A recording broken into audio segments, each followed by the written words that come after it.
আসসালামু আলাইকুম। ফাজালে কোরআন হইতে পড়া হইতেছে।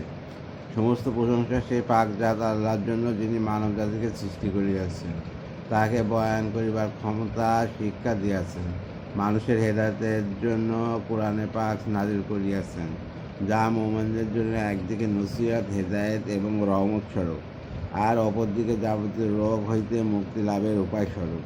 উহাতে কোনরূপ সন্দেহ লেশমাত্র নাই, অথবা কোনরূপ ত্রুটি বিস্তৃত নাই, বরং উহা বিশ্বাসী বান্দাদের জন্য মজবুত পারামান্য গ্রন্থ ও উজ্জ্বল আলোক স্বরূপ, এবং পরিপূর্ণ দরুদ সালাম মানব দানব তথা সারা মাখলুকের সেরা হজরত মুহাম্মদ সাল্লামের ওপর, যার নূরের জ্যোতি ইহলোকে মানব আত্মাকে ও পরলোকে অন্ধকার কবরসমূহকে আলোকিত করিয়াছে, যা শুভ আগমন সমগ্র বিশ্বের জন্য রহমত স্বরূপ। ও তার পরিবার পরিজন ও সাহাবাদের ওপর শান্তি বর্ষিত হোক, যারা ছিলেন হেদায়েতের নক্ষত্র এবং পবিত্র কোরআন মাজিদ প্রচারের জন্য জীবন উৎসর্গকারী।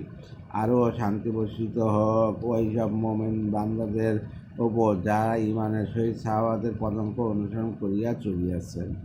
আল্লাহ হাফেজ।